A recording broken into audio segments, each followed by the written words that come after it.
ড্রামাটির শুরুতেই আমরা একটি ছেলেকে এবং একটি মেয়েকে দেখতে পাই যারা স্কুলে যাবার জন্য তখন ঘুম থেকে উঠছিল। আর তাদের দুজনের পার্সোনালিটি ছিল পুরোটাই আলাদা বা ভিন্ন ধরনের। যাই হোক, এরপর তারা দুজন স্কুলে যাবার জন্য রেডি হচ্ছিল। এদিকে একজন ছিল খুব অলস টাইপের আর একজন ছিল পুরো চঞ্চল টাইপের। আর তখন আমাদের এই ড্রামাটির নায়িকার সাথে পরিচয় করিয়ে দেওয়া হয়, যার নাম ছিল মুশি। মুশি ছিল খুবই দুষ্টু প্রকৃতির মেয়ে। এদিকে মুশির একমাত্র ভাই ছাড়া তার জীবনে আর কেউই ছিল না। তার ভাই তার জন্য প্রতিদিন নাস্তা বানিয়ে তাকে খাইয়ে এরপর তাকে স্কুলে দিয়ে আসে। এদিকে মুশির আজকে স্কুলে প্রথম দিন ছিল। মুশি আর তার ভাই যখন স্কুলের দিকে যাচ্ছিল তখন হঠাৎ করেই মুশি তার ভাইয়ের সাইকেল থেকে নেমে যায়, যেটা দেখে তার ভাই তাকে বলে, কি হয়েছে, তোর সাইকেল থেকে নামলি কেন? যেটা শুনে তখন মুশি বলে, আমি সামনের রাস্তায় একটা ডেমন স্পিরিটের গন্ধ পাচ্ছি। আর তখনই আমাদের একটি ফ্ল্যাশব্যাক দেখানো হয়, যেখানে মুশি যখন ছোট ছিল তখন তার সাথে সাথে তার ছোটবেলার বন্ধুও আস্তে আস্তে বড় হচ্ছিল। এদিকে এই ছেলেটি সবসময় মুশিকে কন্ট্রোল করত। এক কথায় বলতে গেলে তারা দুজন বেস্ট ফ্রেন্ড ছিল এবং সে পড়াশোনায় খুব ভালো স্টুডেন্ট ছিল। আর মুশি ছিল পড়াশোনায় একেবারে গোল্লা এবং অলস টাইপের। আর তারা দুজন একসাথে প্রাইমারি স্কুল পার করে এসেছে। এখন বর্তমানে তারা দুজন হাই স্কুলে ভর্তি হয়েছে। আর তখনই আমাদের প্রেজেন্টে নিয়ে আসা হয়, যেখানে আমাদের ওই ছোট্টবেলার ছেলেটিকে দেখানো হয় যে এখন অনেক বড় হয়ে গিয়েছে, যার নাম ছিল লেন্ডেনি। এরপর যখন মুশি এবং লেন্ডেনি একে অপরের মুখোমুখি হয় তখন মুশি মনে মনে ভাবতে থাকে এখন হয়তো তাকে হাই স্কুলে আর লেন্ডেনির কন্ট্রোলে থাকতে হবে না। আর মুশির ভাবভঙ্গি দেখে আমরা বুঝতে পারি মুশি লেন্ডেনিকে একদমই সহ্য করতে পারে না। এরপর যখন মুশি ক্লাসে পৌঁছায় তখন সে দেখতে পায় লেন্ডেনি তাদের ক্লাসে বসে রয়েছে এবং তারা দুজন একই ক্লাসের। যেটা দেখে মুশি লেন্ডেনিকে জিজ্ঞাসা করে, আচ্ছা, তুই তো অনেক ভালো স্টুডেন্ট, তাহলে কেন তুই এই ক্লাসে বসে আছিস? যেটা শুনে তখন লেন্ডেনি বলে, আমার একটা সমস্যার কারণে ফাইনাল এক্সামে আমি একটা এক্সাম দিতে পারিনি, যার কারণে আমার রেজাল্ট ফেলে এসেছে, আর তার জন্য আমাকে এখন এই ক্লাসেই থাকতে হবে। এরপর কিছুক্ষণ পর যখন ক্লাস শুরু হয় তখন ক্লাসে থাকা সবাই এক এক করে নিজেদের পরিচয় দিতে শুরু করে। এদিকে এই মেয়েটির নাম ছিল শেন। সে ছিল একজন ফরজন টেইলার। আর এই মেয়েটির নাম ছিল ইয়ান, যে আঁকাআঁকি করতে বেশ পছন্দ করত। এবার আমাদের ড্রামার নায়ক অর্থাৎ লেন্ডেনি তার পরিচয় দেয়, আর তাকে আমরা এখন থেকে ডেনি নামেই ডাকবো। ডেনি পড়াশোনায় খুব ভালো স্টুডেন্ট ছিল এবং সে এখন পর্যন্ত যতগুলো ক্লাসে পড়ে এসেছে সেখানে সে ততবার ক্লাস ক্যাপ্টেনই ছিল, যার জন্য ডেনি এবার এই ক্লাসের ক্যাপ্টেন হতে চায়। যেটা শুনে তখন মুশি সবার সামনে এসে বলতে থাকে লেন্ডেনিকে কেউ যেন ভোট না দেয়। এরপর সে মজা করে এও সকলের সামনে বলতে থাকে, আমি সবসময় তোমাদের সাথে থাকবো, আমাদের স্কুলে যত কিছুই হয়ে যাক না কেন আমরা সবাই মিলে সেটা সমাধান করব। এইভাবে আরো সুন্দর সুন্দর কথার মাধ্যমে মুশি ক্লাসের সবার মন জয় করে নেয় এবং সবাই তাকেই ভোট দিয়ে ক্লাস ক্যাপ্টেন বানিয়ে দেয়, যার জন্য মুশি তখন খুব খুশি হয়। কিন্তু এদিকে মুশি যেহেতু খারাপ স্টুডেন্ট ছিল, যার কারণে এখনো তাকে ড্যানির কন্ট্রোলেই থাকতে হবে। তাকে ড্যানির কাছেই পড়াশোনা করতে হবে, যেটা মুশির ভাই ড্যানিকে বলে দিয়েছিল তার বোনকে পড়ানোর জন্য। তখন ড্যানি মুশিকে বলে, তুমি তো এখন এই ক্লাসের ক্যাপ্টেন হয়ে গিয়েছো, এখন আমিও দেখতে চাই তুমি 15 দিনের বেশি সেই দায়িত্বটা পালন করতে পারো কিনা। আর আমি বলে দিচ্ছি, দিন শেষে তোমাকে আমার কাছে এসে এই দায়িত্বটা আমাকে দিয়ে যেতে হবে। যেটা শুনে তখন মুশি ড্যানিকে বলে, আসলে যে আঙুর ফল খেতে জানে না সে তো বলবেই আঙুর ফল টক, তাই না? যাই হোক, কিছুক্ষণ পর তাদের ক্লাস টিচার মুশিকে সব দায়িত্ব বুঝিয়ে দিচ্ছিল, কারণ এখন থেকে ক্লাস ক্যাপ্টেন স্কুলের সকল দায়িত্ব পালন করবে। তখন মুশি তার ক্লাস টিচারের কাছ থেকে এতগুলো দায়িত্ব শুনে সে পুরো পাগলপ্রায় অবস্থা। মুশি কি করবে এখন সে কিছুতেই বুঝতে পারছিল না। তখন সে বুদ্ধি করে সে তার দায়িত্ব ক্লাসের সবার উপরে এক এক করে ভাগাভাগি করে দেয়, কারণ এদিকে মুশির মনে হচ্ছিল সে একজন ঠেলাগাড়ি চালক আর তাকে যে দায়িত্ব দেওয়া হয়েছে সেটা পুরোই ছেলেটির মতো, যাকে নিয়ে সে তার ঠেলাগাড়িটির একচুল পরিমাণও নাড়াতে পারবে না। এই জন্য মুশি সবার উপরে তার দায়িত্বটা ভাগাভাগি করে দেয়, যাতে তাকে সকল দায়িত্বটা আর একা পূরণ করতে না হয়। যেটা দেখে ড্যানি মুশিকে বলছিল যে সে যে কতটা কেয়ারলেস সেটা খুব তাড়াতাড়ি সে বুঝতে পারবে। এরপর মুশি আর ড্যানি ক্লাস থেকে বেরিয়ে পড়ে, কারণ তাদের দুজনকে একটি কাজ দেওয়া হয়েছিল, আর সেই কাজটি ছিল তাদের ক্লাসের দুজন স্টুডেন্টকে ধরে আনার জন্য, কারণ তারা দুজন অনেকদিন যাবৎ স্কুলে আসছে না। এখানে এই মেয়েটির নাম ছিল সানজি। মুশি তখন সানজিকে বোঝাতে থাকে সে যেন আজকে স্কুলে যায়। অন্যদিকে ড্যানি সাউডো নামের একটি ছেলের কাছে যায়। এদিকে সাউডো ছিল একজন কেপপ আইডল। সে ঠিকঠাক মতো কোনোদিন স্কুলে যেত না, কারণ স্কুলে গেলেই সব মেয়েরা তাকে জম্বির মতো ঘিরে ধরত। তখন সাউডো ড্যানিকে বলে, তুমি যদি আমার ফ্যানদের আমার কাছে আসাটা বন্ধ করতে পারো তাহলে আমি স্কুলে যেতে পারি। যেটা শুনে ড্যানি রাজি হয়ে যায়। কিন্তু এদিকে মুশি কোনোভাবেই সানজিকে বুঝাতে পারছিল না। এদিকে সানজি ছিল সাউডোর অনেক বড় ফ্যান। তখন মুশি সানজির রুমে সাউডোর অনেকগুলো ছবি দেখে মুশি তখন বুদ্ধি খাটিয়ে সানজিকে বলে, আরে এই ছেলেটি তো আজকে স্কুলে গিয়েছে, কিছুক্ষণ আগে তো আমি ওকে স্কুলের গ্রাউন্ডে দেখলাম। আর এই কথাটা শুনে সানজি আর কিছুই না ভেবে স্কুলের দিকে দৌড়াতে শুরু করে। এদিকে অন্যদিকে ড্যানি তার স্কুল ড্রেসটি সাউডোকে দিয়ে দিয়েছিল যাতে কেউ ওকে ঠিকমতো চিনতে না পারে। আর ড্যানি নিজে পরেছিল সাউডোর ড্রেসটি, যার কারণে স্কুলের মেয়েরা ড্যানিকে সাউডো মনে করে তার পিছন পিছন দৌড়াতে শুরু করে এবং কিছুক্ষণ পর তাকে চারদিক থেকে ঘিরে ধরে। আর এখানেই সিন কাট হয়ে যায়। যাই হোক, এইভাবে সানজি এবং সাউডো স্কুলে চলে আসে। এদিকে মুশি আর ড্যানির কাজটিও ঠিকঠাক মতো সম্পূর্ণ হয়ে যায়। এরপর ওরা দুজন যখন ক্লাসে বসেছিল তখন মুশি ড্যানির এই করুণ অবস্থা দেখে খুব হাসতে শুরু করে, কারণ ড্যানির এই করুণ অবস্থা করেছিল সাউডোর ফ্যানরা, যার জন্য মুশি তাকে দেখে খুব মজা নিচ্ছিল। যেটা দেখে ড্যানি শুধুমাত্র মুশির দিকে তাকিয়ে থাকা ছাড়া আর কিছুই করতে পারছিল না। যাই হোক, এইভাবে কিছুদিনের মধ্যে ওরা চারজন অর্থাৎ মুশি, ড্যানি, সাউডো আর সানজি ভালো বন্ধু হয়ে যায়। তখন মুশি হঠাৎ করে সাউডোকে বলে, আচ্ছা আমি না এর আগে কোথায় যেন তোমাকে দেখেছি। যেটা শুনে তখন সাউডো বলে, আমি তো সবসময় টিভির পর্দায় থাকি, হয়তো তুমি আমাকে টিভিতেই দেখেছো। যেটা শুনে তখন মুশি বলে, আরে না, আমি তোমাকে ছোটবেলায় দেখেছি। আর তখনই আমাদের একটি ফ্ল্যাশব্যাক দেখানো হয়, যেখানে ছোটবেলায় সাউডো খুব মোটা ছিল, যার কারণে সবাই তাকে খুব বুলিং করত। যেটা শুনে তখন সাউডো রেগে মুশিকে বলতে থাকে, ওটা আমি ছিলাম না। আর তখনই সেটা তার প্রডিউসার শুনে ফেলে। পরের সিনে তখন আমাদের চিনি নামের একটি মেয়েকে দেখানো হয়, যে কিনা স্কুলের বারান্দা দিয়ে একা একা হাঁটছিল। তখন হঠাৎ করেই সে ড্যানিকে খারাপ স্টুডেন্টদের ক্লাসে দেখতে পেয়ে মনে মনে বলতে থাকে, এই ছেলেটি পড়াশোনায় এত ভালো হবার সত্ত্বেও কেন সে এখন এই ক্লাসরুমে বসে আছে। অ্যাকচুয়ালি চিনিও খুব ভালো স্টুডেন্ট ছিল, আর যারা ভালো স্টুডেন্ট তারা অন্য একটি ক্লাসে পড়তো, আর যারা খারাপ স্টুডেন্ট তারা অন্য একটি ক্লাসে। এদিকে ড্যানি যেহেতু একটি এক্সাম দিতে পারেনি, তার রেজাল্ট ফেল এসেছে, যার কারণে তাকে খারাপ স্টুডেন্টদের সাথে এই ক্লাসে পড়তে হচ্ছে। অন্যদিকে সাউডো ডান্স করে এবং গান গেয়ে মুশিকে ইমপ্রেস করছিল, যেন মুশি সাউডোর অতীতের অর্থাৎ ছোটবেলার কথাগুলো ভুলে যায়। কিন্তু এদিকে মুশি এই বিষয়গুলো একদমই ভুলতে পারছিল না। তার বারবার কেন জানি মনে হচ্ছিল ছোটবেলার ওই মোটা ছেলেটি হলো সাউডো। তখন সাউডো মুশিকে পেরেশানিতে দেখে সাউডো মুশিকে বলে, আমাকে এখন যেমন ভাবে দেখছো আমি ছোটবেলায় ঠিক তেমনই ছিলাম। কিন্তু মুশি তারপরও সাউডোকে বলতে থাকে সে তাকে কোথাও যেন দেখেছিল এবং ছোটবেলার ওই ছোট্ট বাচ্চাটি সাউডোই ছিল। তখন সাউডো মুশিকে আর কিছু না বলে সরাসরি তাকে স্কুলের অডিটোরিয়ামে নিয়ে যায় আর বলে, হ্যাঁ ছোট্টবেলার ওই মোটা ছেলেটি আমিই ছিলাম। আমার ছোটবেলা একটা দুঃস্বপ্নের মতো ছিল। আমাকে তখন সবাই খুব অপমান করত, কারণ আমি তখন মোটা এবং দেখতে খারাপ ছিলাম। তার জন্য আমি অনেক কঠোর পরিশ্রম করে নিজেকে পরিবর্তন করে আজকের এই জায়গাটিতে চলে আসতে পেরেছি। আজকে আমার অনেক ফ্যান ফলোয়ার, আমি যেখানেই যাই সেখানেই অনেক অনেক মানুষ আমাকে দেখার জন্য চলে আসে, যেখানে ছোটবেলায় কেউই আমাকে একদমই পছন্দ করত না। তখন সাউডো মুশিকে বলে, আচ্ছা তুমি কি আমার ছোটবেলার সেই ঘটনাটা সবার কাছে বলে দিবে? যেটা শুনে তখন মুশি বলে, আরে না। আর এরপর থেকে মুশি আর সাউডো একে অপরের খুব হয়ে যায়।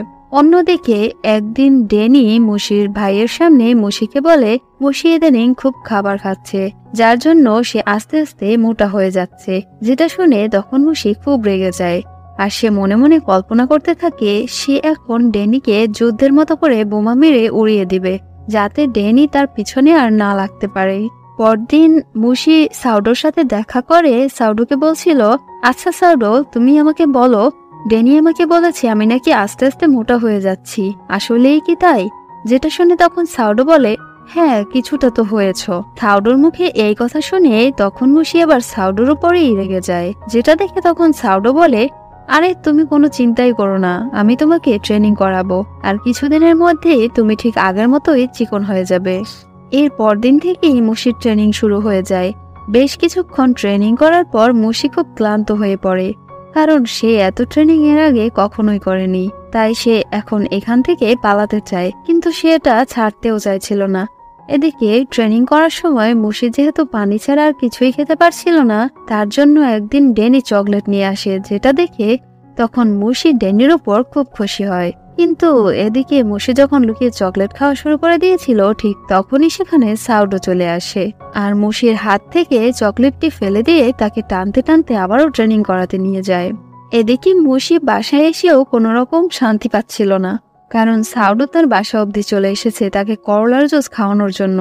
তাই সে বুদ্ধি করে তার ফ্রেন্ডদের ডেকে এনে একসাথে ড্রিঙ্কস করে সাউডোকে ঘুম পাড়িয়ে দেয়, এবং এবারের মতো মুশি সাউডোর হাত থেকে কোনো রকম ভাবে বেঁচে যায়। পরের সিনে আমরা দেখতে পাই কোনো এক অপরিচিত লোক মুশিকে অনেকগুলো মেসেজ করছিল, আর এইসব মেসেজগুলো আসছিল ড্যানির অ্যাকাউন্ট থেকে, যেখানে একটি মেসেজে লেখা ছিল ড্যানি তার সাথে ডেটে যেতে চায়। যেটা দেখে মুশি তখন খুব অবাক হয়ে পড়ে, কারণ এটা কোনোভাবেই সম্ভব ছিল না যে ড্যানি তাকে এই কথাটি বলবে। যার জন্য মুশি তখন ড্যানির কাছে এই ব্যাপারটির কথা জিজ্ঞাসা করে, যেটা শুনে তখন ড্যানি বলে, আমি তো অনেক আগেই বলে দিয়েছি সবাইকে আমার অ্যাকাউন্টটি হ্যাক হয়ে গিয়েছে, কেন তুমি কি তা জানতে না? যেটা শুনে তখন মুশি বুঝতে পারে আসলে ঘটনাটি কি হয়েছে। পরের সিনে আমাদের এই স্কুলের প্রিন্সিপালকে দেখানো হয়, যার নাম ছিল ইয়ান। সকল স্টুডেন্ট তাকে দেখে খুব ভয় পেত, আর বিশেষ করে প্রিন্সিপাল ইয়ান দশম শ্রেণীর স্টুডেন্টদের একটু পছন্দ করত না। কিন্তু তারপরও সে আজকে তাদের একটি ক্লাস করাবে, কিন্তু এই ক্লাসের কোনো স্টুডেন্টই প্রিন্সিপালের ক্লাস করার যোগ্যই ছিল না, যার কারণে প্রিন্সিপাল তাদের শাস্তিস্বরূপ বাইরে নিয়ে গিয়ে একটি করে চেয়ার মাথায় নিয়ে দাঁড়িয়ে থাকতে বলে। কিন্তু এদিকে ড্যানি একমাত্র স্টুডেন্ট ছিল যে তখনও প্রিন্সিপালের ক্লাসে বসেছিল, কারণ সে অনেক ইন্টেলিজেন্ট এবং ব্রিলিয়ান্ট স্টুডেন্ট ছিল। এর কিছুক্ষণ পর তাদের ক্লাস টিচার সেখানে চলে আসে, আর সবার এই অবস্থা দেখে ক্লাস টিচার তাদের মাথা থেকে চেয়ারগুলো নামাতে বলে, আর প্রিন্সিপালকে বলে এরপর তার ক্লাস রয়েছে, আর সব স্টুডেন্টদের এখন তার ক্লাসের জন্য প্রস্তুতি নিতে হবে। তার জন্য এখন ওদের মানসিকভাবে প্রিপারেশন নেওয়া দরকার। এদিকে হঠাৎ করে চিনি নামের মেয়েটি ড্যানির কাছে এসে ড্যানিকে বলে, তুমি কেন অন্য ক্লাসে ট্রান্সফার হয়ে যাচ্ছ না? তুমি তো অনেক ভালো স্টুডেন্ট। যেটা শুনে ড্যানি তখন চিনিকে কিছুই না বলে সেখান থেকে উঠে চলে যায়। অন্যদিকে তাদের ক্লাস টিচার মুশি আর ড্যানিকে বলছিল, তোমাদের ক্লাসের দুটি স্টুডেন্ট একে অপরের সাথে প্রেম করছে।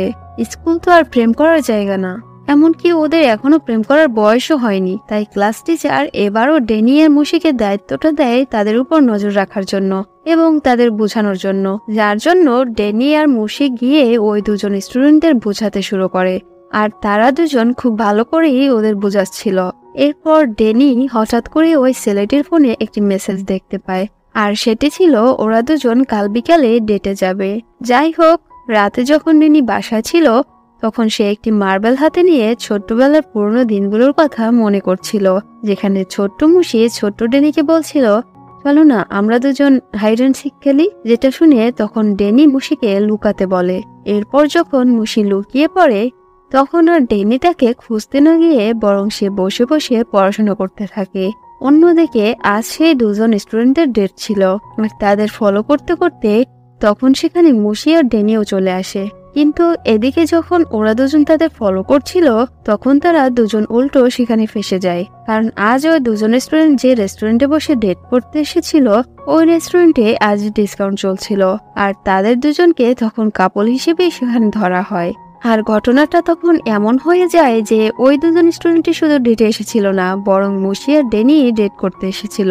আর ওই দুজন স্টুডেন্টদের দেখে এমন মনে হচ্ছিল ওরা দুজন ডেট করতে আসেনি, কারণ এখন পর্যন্ত কেউ কাউকে ফুলও পর্যন্ত দেয়নি এবং একে অপরের কাছে পর্যন্তও আসেনি। তবে কি তারা দুজন এখনো বন্ধুই রয়েছে? আর তাদের দুজনের এইভাবে ফলো করতে করতে মুশি আর ড্যানি হঠাৎ করেই তাদের কাছে ধরা পড়ে যায়। আর তখনই আমাদের একটি ফ্ল্যাশব্যাক দেখানো হয়, যেখানে মুশির ভাই ড্যানিকে জিজ্ঞাসা করছিল সে কি ড্যানিকে দেখেছে কিনা। যেটা শুনে তখন ড্যানি বলে, না আমি দেখিনি। কিন্তু এর কিছুক্ষণ পর তার হঠাৎ করেই মনে পড়ে, আরে আমরা দুজন তো হাইড অ্যান্ড সিক খেলছিলাম, হয়তো আমি ওকে এখনো খুঁজিনি বলে মুশি এখনো লুকিয়ে রয়েছে। এরপর সে মুশিকে পাগলের মতো খুঁজতে শুরু করে আর মনে মনে প্রার্থনা করতে থাকে আজকে যদি সে মুশিকে কোনোভাবে খুঁজে পেয়ে যায় তাহলে সে সারা জীবনের জন্য মুশিকে দেখে শুনে রাখবে। এরপর ড্যানি মুশিকে খুঁজে পায়, তাও আবার 5 ঘন্টা পরে। আর এখন আমরা বুঝতে পারি ড্যানি তার ওই দিনের প্রমিজের জন্য আজও সে সবসময় মুশির সাথে থেকে তাকে প্রোটেক্ট করে। এরপর আমরা দেখতে পাই শেনোয়ে চিনির কাছে এসেছে। এদিকে শেনোয়ে তখন চিনিকে বলে, তোমার ট্রু লাভ খুব শীঘ্রই তোমার কাছে চলে আসবে।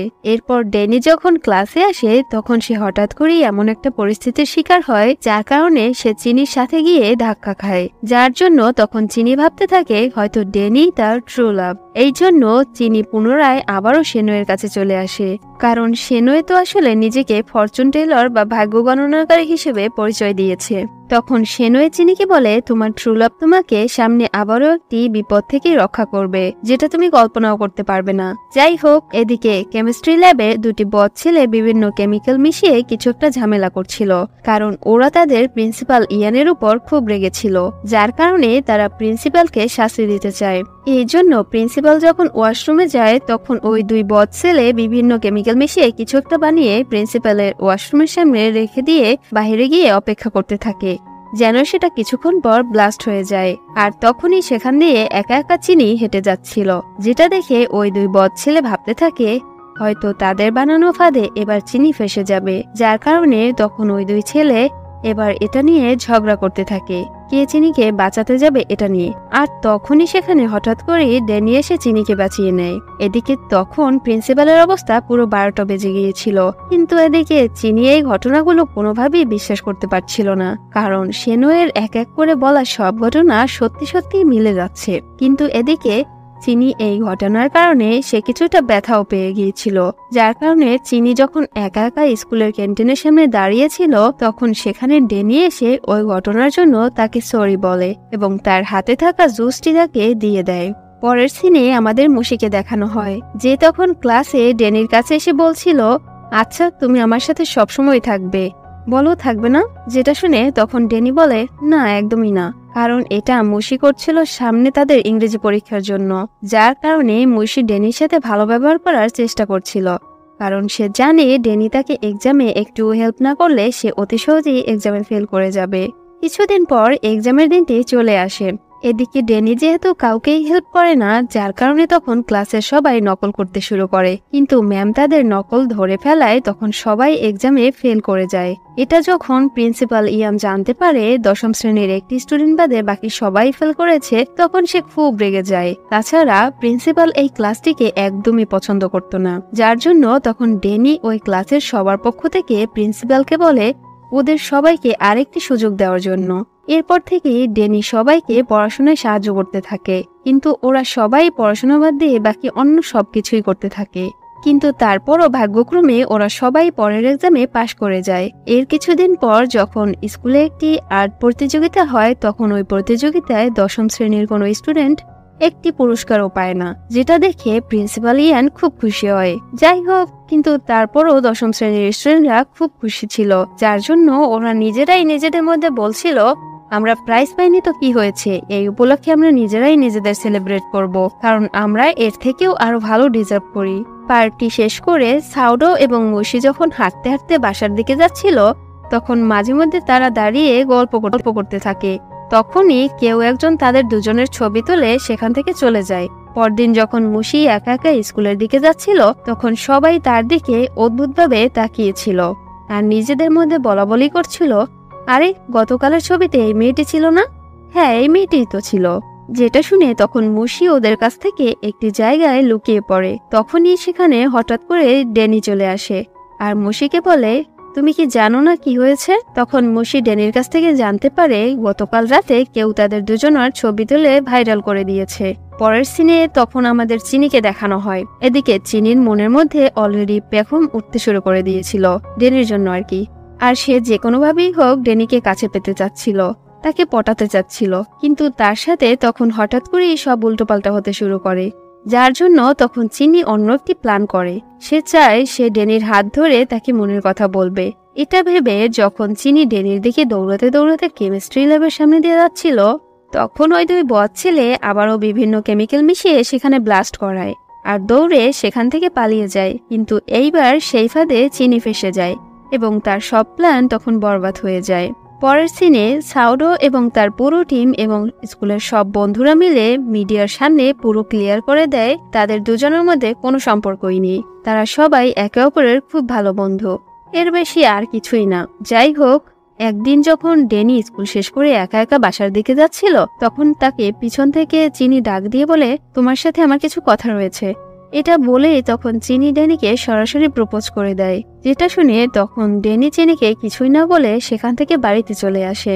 রাতে যখন ডেনি ঘুমোতে যায়, তখন সে চিনির কথা ভেবে কিছুতেই ঘুমোতে পারছিল না, কারণ স্কুলে গেলেই চিনি সবসময় তাকে বিরক্ত করছে, তার আশেপাশে মৌমাছির মতো ঘুরঘুর করছে। আর সে ভাবতে থাকে কিভাবে তার থেকে দূরে থাকা যায়, লুকিয়ে লুকিয়ে আর কতদিন চলা যায়। এই ভেবে ভেবে তার স্কুলের দিনগুলো কাটতে থাকে। কিন্তু তারপরও এর একটা সমাধান করার দরকার ছিল, যার কারণে ডেনি একদিন স্কুলে এসে মুশির সাথে এই ব্যাপারটা নিয়ে কথা বলে আর বলে, ওই বোরিং মেয়েটা তোমাকে প্রপোজ করেছে? আচ্ছা আচ্ছা ঠিক আছে, কোনো ব্যাপার না, আমি তোমাকে হেল্প করব। এটা বলে মুশি সরাসরি ডেনিকে নিয়ে স্কুলের ছাদের উপরে চলে আসে আর বলে, তুমি একদমই চিন্তা করো না, এক্ষুনি এই ব্যাপারটার সমাধান হয়ে যাবে। কিন্তু এদিকে ডেনি বুঝতেই পারছিল না মুশি অ্যাকচুয়ালি কি করতে যাচ্ছে। এরপর তারা দুজন চিনির সামনে এসে দাঁড়ায়, যেখানে চিনি অনেক আগে থেকেই দাঁড়িয়েছিল। তখন মুশি চিনিকে বলে, তুমি নাকি ডেনিকে প্রপোজ করেছো, কিন্তু ডেনি তো আমাকে ভালোবাসে ওই ছোট্টবেলা থেকেই, যখন থেকে আমি পৃথিবীতে এসেছি। তাই আমি বলে কি তুমি আর ডেনিকে ভালোবাসতে পারবে না, আর ও তোমাকে কখনো ভালোবাসবেও না, এটা পুরো ইম্পসিবল। তাই তুমি আর ওর পিছন পিছন ঘুরঘুর করো না, বরং হাল ছেড়ে দাও। তখন মুশি ডেনিকে বলতে বলে, আরে তুমি বলছো না কেন যে তুমি আমাকে ভালোবাসো? যেটা শুনে তখন ডেনি বুঝতেই পারে না আসলে মুশি চাইছেটা কি। কিন্তু তারপরও ডেনি না চাইতেও মুশিকে বলে যে হ্যাঁ, আমি তো তোমাকে খুব ভালোবাসি। আর মনে মনে বলে, আমি যদি জানতাম তুমি এরকমটা করবে আমার সাথে, তাহলে তোমার কাছে আমি হেল্পই চাইতাম না। আর এইগুলো শুনে চিনির যেন দম বন্ধ হয়ে যাচ্ছিল, যার কারণে সে তখন তাদের ধাক্কা দিয়ে সেখান থেকে চলে আসে। আর মুশি সেখানে দাঁড়িয়ে দাঁড়িয়ে ডেনিকে দেখে হাসতে থাকে। পরের সিনে চিনি একটা জায়গাতে দাঁড়িয়ে বিভিন্ন স্টাইল করে সেলফি তুলছিল। ঠিক তখনই সেখান দিয়ে ডেনি সাইকেল চালিয়ে কোথায় যেন যাচ্ছিল, আর অন্য দিক থেকে হেঁটে আসছিল মুশি। তখন ডেনির সাইকেলের সামনে হঠাৎ করেই মুশি চলে আসে, যার কারণে তখন ওরা দুজন সেখানেই ঝগড়া করতে শুরু করে, যেটা আবার দূর থেকে চিনি শুনে ফেলে, যার কারণে তখন চিনি সেখানে যায়। তখন ডেনি আর মুশি চিনিকে দেখে ঝগড়াবাদ দিয়ে ভালো করে কথা বলতে শুরু করে, কারণ এরা তো চিনিকে আগেই বলে দিয়েছিল ওরা দুজন দুজনকে ভালোবাসে। আর ওরা চিনির সামনে অভিনয় করতে করতে চিনিকে নিয়ে ওরা তিনজন মিলে একটি রেস্টুরেন্টে খেতে চলে আসে। তখন ডেনি রেস্টুরেন্টে খাবার খেয়ে খুব দ্রুত তার সাইকেলটি নিয়ে সেখান থেকে চলে আসে, যেটা দেখে মুশি ডেনিকে সন্দেহ করতে শুরু করে, যার কারণে মুশি তখন একটি ট্যাক্সি নিয়ে ফলো করতে শুরু করে। আর ফলো করতে করতে সে তখন একটি হসপিটালে চলে আসে, যেখানে ডেনির দাদি ভর্তি ছিল, আর তাকে দেখতেই ডেনি এখানে এসেছিল। কিছুক্ষণ পর যখন মুশি ডেনির দাদির সাথে কথা বলতে যায়, তখন তারা দুজন কথায় কথায় ঝগড়া করতে শুরু করে। এদিকে ডেনির দাদি ভাবছিল এই মেয়েটিকেই মনে হয় ডেনি পছন্দ করে, যার কারণে ডেনির দাদি মুশিকে বিভিন্ন ধরনের প্রশ্ন করতে শুরু করে, যেটা দেখে মুশি এবার ডেনির দাদির উপরই রেগে যায়। এর পর দিন আমরা স্কুলের সকল স্টুডেন্টদের দেখতে পাই, যারা কিনা সবাই একসাথে মিলে একটি বোর্ডের সামনে দাঁড়িয়ে রয়েছে। তখন দূর থেকে মুশি ওদের দেখতে পেয়ে মনে মনে ভাবে, আচ্ছা ওরা ওখানে সবাই মিলে কি দেখছে। আর সেখানে মুশি সবার ভিড়ে সামনে যেতেই পারছিল না, যার কারণে মুশি তার দুষ্টু বুদ্ধি খাটিয়ে সাউডু বলে জোরে একটা চিৎকার দেয়। তখন ওখানে থাকা সবাই সাউডাকে দেখতে পেয়ে সাউডুর কাছে চলে যেতে থাকে, যেটা দেখে সাউডু দৌড়তে শুরু করে। এরপর মুশি দেখতে পায় স্কুলে একটি গানের কম্পিটিশন শুরু হচ্ছে, যেটা দেখে মুশি অনেক খুশি হয়, আর সে অনেক ইন্টারেস্টেড হয়ে পড়ে এই কম্পিটিশনে অংশগ্রহণ করার জন্য। তবে এখানে গান ইংরেজিতে গাইতে হবে, কিন্তু এদিকে মুশি তো ইংরেজি একদমই পারত না, যার কারণে তখন সাউডো মুশিকে বলে, তোমাকে গান গাইতে হলে আগে তোমাকে ইংরেজির উচ্চারণটা ভালো করে শিখতে হবে। যেটা শুনে তখন মুশি সরাসরি চলে যায় ডেনির কাছে ইংরেজি ভালো করে শেখার জন্য, কিন্তু ডেনি তাকে একদমই শেখাতে চায় না। যেটা দেখে মুশি তার আবারও দুষ্টবুদ্ধি দিয়ে জোরে জোরে বলতে থাকে, ডার্লিং তুমি না আমার বয়ফ্রেন্ড, তুমি আমাকে ইংরেজি শিখাবে না বলো? মুশির এরকমটা করতে দেখে ডেনি তার মতলবটা বুঝে যায় আর তাকে ইংরেজি শেখাতে রাজি হয়ে যায়। এরপর যখন ডেনি মুশিকে ইংরেজি শেখাচ্ছিল, তখন ওরা দুজন ঝগড়া করতে শুরু করে, কারণ ডেনি তাকে একরকম বলতে বলছিল আর মুশি বলছিল আরেক রকম, যার জন্য তখন ডেনি মুশির উপর রেগে সেখান থেকে চলে আসে। কিন্তু তারপরও ডেনি রাতে মুশিকে ট্রেন করাচ্ছিল। আর শেষমেশ দেখা যায় মুশি খুব ভালোই উন্নতি করে ফেলেছিল ইংরেজি শিখতে। অবশেষে সবাই এক এক করে স্টেজে গান গাইতে শুরু করে, আর এখান থেকে শুধুমাত্র 5 জনকে নেওয়া হবে। কিন্তু এই 5 জনের ভিতরে নাম থাকে না মুশির, যেটা দেখে সাউডোর আবার খুব খারাপ লাগে। যার জন্য সাউডো তখন স্টেজে উঠে সবাইকে বলতে থাকে, আমি তো সবসময় স্টেজে উঠে গান গাই, তো আমি এখন আমার জায়গাটা ছেড়ে দিতে চাই। কেউ যদি আমার জায়গাতে এসে গান গাইতে চায় তাহলে তাকে সুযোগ দেওয়া হোক। তো দেখা যায় এর পরের লিস্টেই মুশির নাম চলে আসে, কিন্তু এখানে উল্লেখ্য ছিল এবার একজন পার্টনার নিয়ে গান গাইতে হবে। যেটা শুনে মুশি তখন খুব চিন্তায় পড়ে যায়, কে তার পার্টনার হবে। যার জন্য মুশি তখন ডেনিকে বলে পার্টনার হবার জন্য, যেটা শুনে ডেনি তখন সরাসরি মানা করে দেয়। এরপর যখন মুশি সবার সামনে এসে গান গাইছিল তখনই হঠাৎ করে ডেনি পিছন থেকে এসে গান গাইতে থাকে। আর ডেনির গানের গলা এমন মধুর ছিল যে সেখানে থাকা সবাই তখন কানে হাত দিয়ে ডেনির গান শুনছিল। অন্যদিকে মুশি একা একাই স্টেজে ভালোই গান গাইছিল, কিন্তু ডেনি এসে সব ভেস্তে দিল, যার জন্য মুশি লাস্ট হয়ে যায়। এর জন্য মুশি তখন ডেনির উপর প্রচন্ড রেগে যায়। আর এখানেই ওদের দুজনের খুনসুটির মাধ্যমে আজকের এই ড্রামাটির প্রথম সিজন শেষ হয়ে যায়। যাই হোক, কেমন লেগেছে ভিডিওটি কমেন্টে অবশ্যই জানাবেন দর্শক। আর ভালো থাকবেন, সুস্থ থাকবেন, টেক কেয়ার, বাই বাই।